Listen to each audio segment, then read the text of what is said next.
TV रख के पास पागल हुई सास। आजकल वर्मा जी की पत्नी देवकी जी केबल पर रियलिटी शोज देख देख कर बहुत कुछ सीख रही हैं। जैसे आज तो वो सुबह सुबह बेसुरे आलाप ले रही हैं। सारे गामा माँ जी, सारे गामा पाधा नीसा होता है। अरे वो तो सब गाते हैं, ये मेरा स्टाइल है।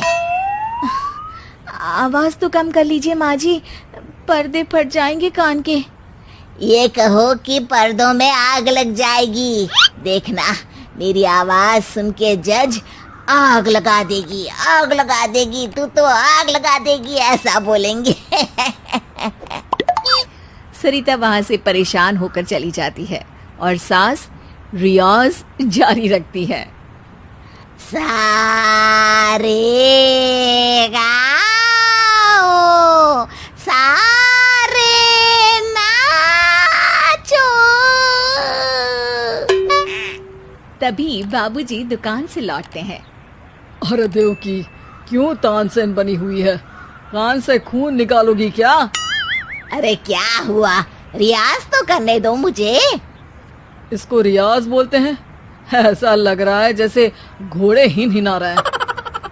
घोड़े पे बैठ के ही बम्बई जाऊंगी मैं तो, जब जज साहब कहेंगे कि देवकी तुम मुंबई आ रही हो।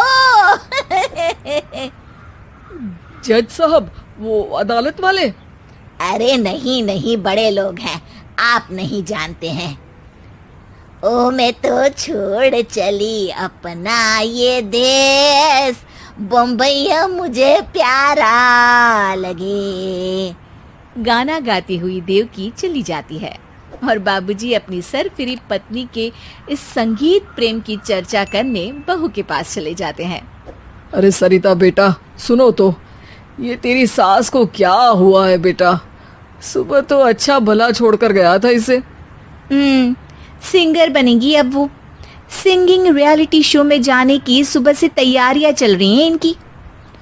हाँ, अब तो कोयल के सुर मेंढक छेड़ेगा। हे भगवान, सद्बुद्धि दो इसे।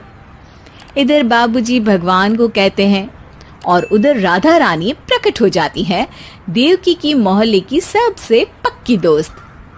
क्यों री देवकी, काहे इतना गला फाड़ रही है? कोई चीखने चिल्लाने का कंपटीशन है क्या? अरे ये देख, नया सिंगिंग शो, मैं भी गाऊंगी, हिंदुस्तान के दिलों की धड़कन बनूंगी। अरे इतना बेसुरा गा के दिलों की धड़कन नहीं, दिलों का अटैक बन जाएगी। इससे तो अच्छा है कि नाच ही ले। वैसे भी दिन भर मोहल्ले में नाचती तो रहती है तू, कभी इसके घर कभी उसके घर। देवकी को समझ में आ जाता है कि उसका गाना किसी को पसंद नहीं आ रहा। अगले दिन सरिता देखती है कि सास पैरों में घुंघरू बांध के नाच रही है। अरे माँ जी, क्या मंजुलिका बनी हुई है आज आप? अरे नाचने दे बहू, जब तक है जान जाने जहां मैं नाचूंगी।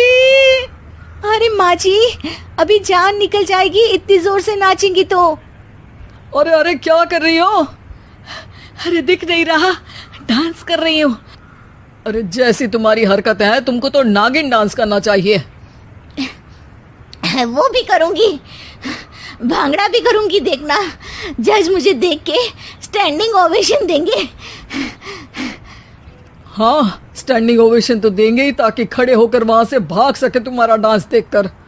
अरे कुछ ढंग की चीज करो, ये रोज क्या नया शुरू कर देती हो? सास को लगता है कि उसका डांस का सीन भी बिगड़ गया। अब वो टीवी देख के कोई और कलाकारी ढूंढने लगती है। तभी उसे टीवी पर खतरों के खतरनाक खिलाड़ी शो दिखता है, जिसमें लोग अलग अलग स्टंट करते हैं। बस देवकी को नया काम मिल जाता है। अगले दिन सुबह देवकी डंबल लेकर कसरत करने लगती है। माँ जी, ये क्या कर रहे हैं आप? अरे खली जैसे बनकर खलबली मचा दूंगी। कल मैंने खतरों के खतरनाक खिलाड़ी देखा और सोच लिया कि मुझे वही जाना है। हाँ बस। तभी वहाँ बाबूजी भी आ जाते हैं। अरे इतना भारी डंबल, अरे गिर मत जाना कहीं लेकर। अरे चुप करो, तुमसे कुछ नहीं होता इसका मतलब ऐसा नहीं कि मुझसे भी कुछ नहीं होगा। मैं तो खतरों के खतरनाक खिलाड़ी में जाने वाली हूँ। हाँ, मैं तो इस शो में तभी गया था जब तुमसे शादी हुई थी। तुमसे शादी करना भी खतरों के खतरनाक खिलाड़ी में जाने से कम थोड़ी ना। अब चुप भी रहिए। अरे बहू, वो भारी वाला डंबल उठा कर ला तो।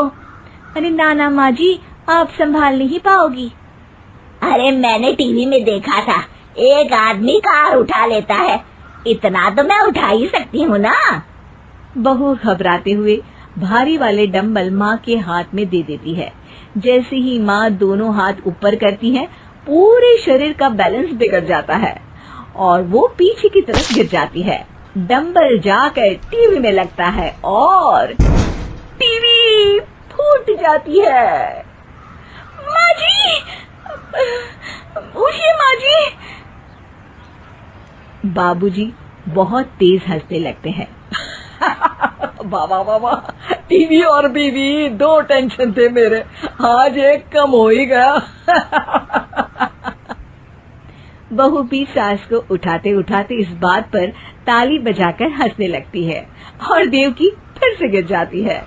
और इस बार देवकी भी अपनी बेवकूफी पे हंसी रोक नहीं पाती।